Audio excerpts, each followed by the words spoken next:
Hi my friend, it's Pat Sloan here, and on my wall, oh, I didn't pull them down far enough for you to see, but I have the Make-A-Wish in the red with my tiny secrets that I have to do the other portion of that after I film this video and film a video to show you in a couple of weeks. It's not even that long because it has to go to the long armor. And then next to it are my green from the 100 blocks, 100 modern blocks in my green, and yeah, I did some of those, and I just got them up there so you could see them. So first, let me just show you 2 clips from when I was kind of working on things. Ooh, I got to the whole end of taping this whole video, and I realized I did not say it was Tackle It Tuesday because I really wasn't doing so much of a Tackle It thing today, and it just totally slipped my mind. So it is Tackle It Tuesday. I'm just going to insert this here in the beginning. I decided to see how many more mini muffins I needed, and I actually need 3 more blocks. And so I got them, all the fabrics out, and I don't know what I was thinking. I'm like, you can see there's a space. I already cut 2 extras because I had a pile of duplicates, so there were too many duplicates. I went ahead and looked in my trusty basket of blues, and I kept all that sort of, those together right here. Yes, somebody sent me spam fabric. You are seeing that correctly. Spam, spam, spam, spam, spam. Okay, diversion. So I went ahead and pulled this fabric, and I'll add a piece. I'll just cut 2 of them, just in case I want to switch something else out. And then I think I'm good. I think I'll have it all. I'm sewing the sections together for the snowman, and oh my goodness, this is like a small baby quilt. Oh, I guess a big quilt might be a little bit bigger, but it's like sewing quilts together, because then up on the wall, that piece is the head, goes across the top. Then it'll be like sewing gigantic borders on everything, like big wide borders onto this big old center. It's kind of funny. Just made me giggle thinking like I'm just sewing quilts together. So the mini muffins, I now have organized the last 3 blocks. They're right here, and I started them. As you could see, I started them and while I was sewing the snowman. So I was able to get this organized, and then next have to be all the sew and flip corners. But before that, I'll organize them into the 4 blocks that I want together in one unit. So I've got them all kind of separated nicely, because you put one of these on, I think, 3 of the 4, and the 4th one doesn't have this at all. Something like that. I have to look at the pattern again. I can't remember now. But one of them is different in each of those settings. So I need to get them laid out exactly like I like them, the fabric positioning. But I'm very, very excited. So that is moving along. The snowman, I checked. And if you wanted a kit of the snowman, there are less than 30 kits left. So, you know, if you wanted a kit, now is the time to get it. If you have made your own, I noticed one of our friends made their own top and then bought the backing because it's so pretty and just worked perfectly with her fabric. So they've got a backing packaged already for you. And so that will be something if you want to get those things, because pretty soon, you know, they'll be gone. With less than 30 out there of the kits, they'll be gone soon. Because this will show again in a couple of weeks, and mine is done. I'll show you mine all sewn together. Yeah, but I'll do that on its proper day in June. All right, another big thing that's coming is the Socialites Quilt Along. This is run by the Fat Quarter Shop, and this is Socialites number 3, as it says there. It's the 3rd time, and they do them they've been doing them every so many years, and I wasn't sure that they would do a 3rd one. They did 2. There's a lot of work to run these kind of projects, but they are amazing. You know, they're basically giving you 3 full patterns, because it comes in a 3-inch size, a 6-inch size, and a 9-inch size. So you can download. There's a link here in the description box and the pinned. I don't know that I'll have a project page up by the time you see this video, but those 2 places. There's a link to the sheet which tells you if you're doing the 3-inch squares, it's like a layer cake and yardage. That'll give you a scrappy piece. You know, that's how they've designed this, is to use a layer cake, a fat eighth, or a fat quarter. So this is how it's designed. If you prefer to use less fabrics, controlled fabrics, that's up to you to figure out. And then they tell you how much background to get to do it similar to how they're going to show you. So the 6-inch takes a fat 1/8 bundle, and then the fat 1/4 bundle is for the 9-inch. I'll be sewing 9-inch blocks, which are the ones. And I have a block in this Socialites. I am so excited to be invited to be one of the people in the Socialites. And my friend Wendy Shepard also has a block. So it is just so fun to work with Fat Quarter Shop and do this type of project. So I hope you join in. You can, of course, use your own scraps. It tells you how much background you need, so you could just, wing it like that with your own stuff. It'd be super cool if you have a layer cake or any other kind of bundle like that you haven't used and you think, yeah, this is it. Now's the time. Now's the time to pull it and get it ready. We don't sew until next year. So this is like the first announcement of it, and it will be in I think it's February of 2026 is when we sew this. So a little ways, but I'll probably talk about this again tomorrow for those of you who don't watch Tuesday video. Okay. Another thing that I want to talk about is our Tiny Secrets quilt along, the very first one with this quilt. There are kits for mine. You sewing with a book that the Fat Quarter Shop has had out for a while with half-yard quilts. So this is such a fabulous, fabulous quilt to do with some of those beautiful pieces that you just don't want to cut them up small. This is just going to be so much fun.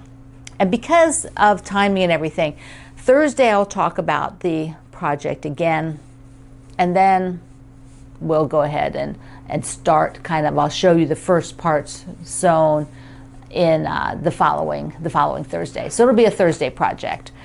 Okay, I mentioned last week that I wanted to show you one of my quilts done with vintage blocks. And I am going to show you what I got years ago. And I don't know how many of you go to car shows or aviation shows, but there's always kind of a flea market-y part to those shows where the vendors come and have things related to whatever the event is, cars, airplanes, whatever. Could be trains, could be steamboats, but then there's also those same vendors might have some other things, and I was at a car show here locally. I believe that's where these came from. And somebody had these Dresden blocks minus the center. There was no center on it. And so I bought them because they just spoke to me. I don't know why, the colors and everything. And so I decided that they all needed the black polka dots, black with white polka dots for the center, that would really tie it together. Then what happened is, I needed something to put it on. Was I going to back it on, individual blocks or whatever? So what happened, I'm going to tell you the story. So what happened is I went to New York City, and my friend Victoria Finley Wolf, which many of you may know her, she's a well-known designer. She's an award-winning designer, quilt designer. She enters her quilts. She has quilts in the museums. She is an artist, and she got into quilting later on. She was painted, and I went up to visit her. I went up to stay with her for a couple days, and we went around the garment district in New York City. And in one of the places, we found this fabric, and it kind of, can you see it? It kind of shimmers a little bit there. Oh, it's going to be hard to see. But it has there. See that? It has that little bit of shimmer to it. It's really, and it's very drapey. So more like a linen. All right, let me stand up. And I'm going to show you what I did, because I decided that it would be a perfect background. And I wasn't going to piece it. I wasn't going to piece this thing. I was just going to put it on a background. So here is, let me get back. Here's what I did. So can I see it? Yeah, so you can see it. So I did them like this. I had the half block, so I did that drop. That's called a drop, where, they are halfway between the others. And I love it so much. I've never done more than this with it. It just wasn't in my things to do. But when I was traveling to teach, let me get my chair. I was traveling to teach, when I was teaching a workshop, one of the people in my workshop had this fabric, and I oohed and awed over it. And I got the name of it so I could go search for it. And at the end of class, she just gave it to me. I was like, oh my, no, I can go find it and buy it. She's like, no, I am not going to use it. You can have it. So I have not made it yet, the right size for the backing, because I don't know if I'm going to put a border on this quilt, which I think I will. Unfortunately, I don't have that same polka dot anymore. I don't think. I will look in my black fabrics, but I'm pretty sure this fabric is much, much older, and so I don't think I have that anymore. But it would have been perfect for a border, or even for maybe a binding. But I will see, and one day I will go ahead and get it quilted for a wall hanging, because it's kind of that size. It's kind of it actually would look good in here in my studio, hanging up, maybe for fall kind of a thing. Okay, I did a Q&A over on YouTube over on Facebook, asking the group for some questions I could answer this week. I thought it'd be fun. Haven't done that kind of Q&A in a while. And so I have a good bit of them today. I have them on Thursday, and then there'll be more for next week. So let's take a look. Lots of great questions. These were all left at Facebook for me. At some point I will do like another session and just ask here at YouTube, but I was trying to get some of the Facebook people maybe who have not been watching my videos to come and enjoy them, since there's a large community there that just don't watch videos, and so they miss out on everything.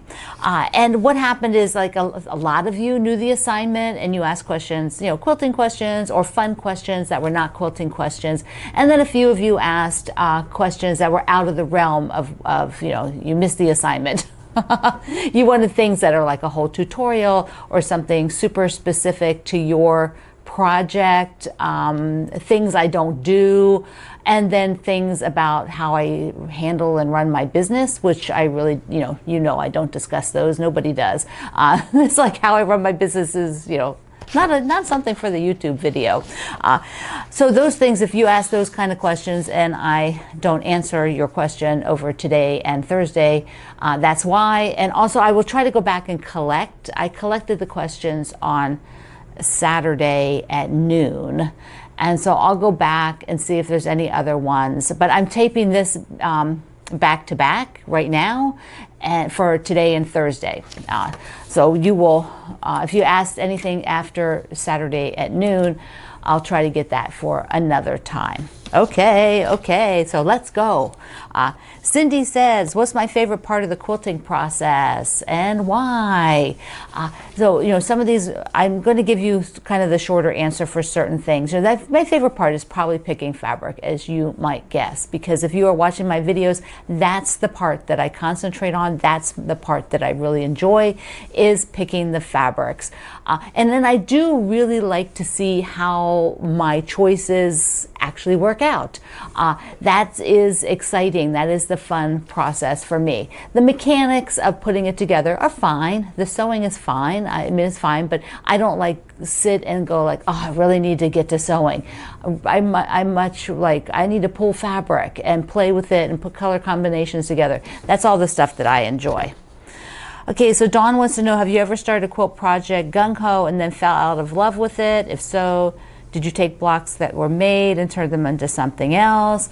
Yeah, every single person who quilts has had a project they started and fell out of love with it. If they tell you otherwise, they probably just have eliminated it from their brain.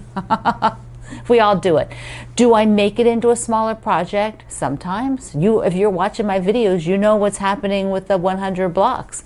I've answered this question for you just recently in multiple videos, that I'm going to make it smaller because first of all, I don't want to quilt that big. I already knew that in advance, but I also am not interested in working on that right now.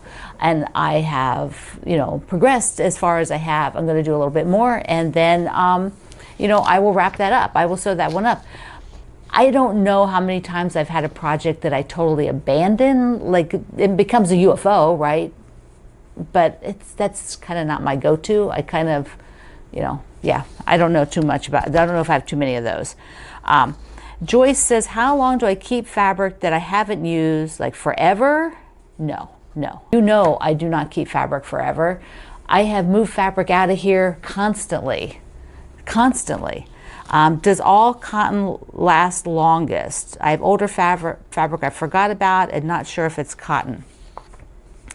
I'm not a textile chemist or anything, so I can't tell you about the longevity of cotton. I would say you do a little research on that. Older fabric, if you're in the quilt industry, older fabric feels different because the base fabric that they made it on was different. Over the years, even since I've been quilting, which is about 35 years, something like that, the base fabric has changed massively.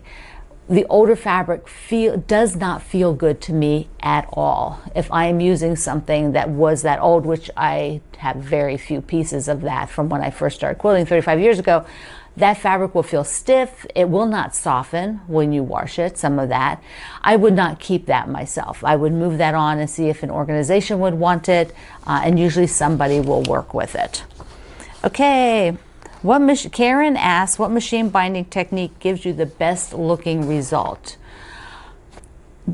I will only tell you what I think is the best looking result. That might vary by person, but I think a very traditional sew the first part on by machine, hand stitch the second part, does look beautiful. It is very traditional. Do I do that? No. I don't, and you know that because you watch the videos.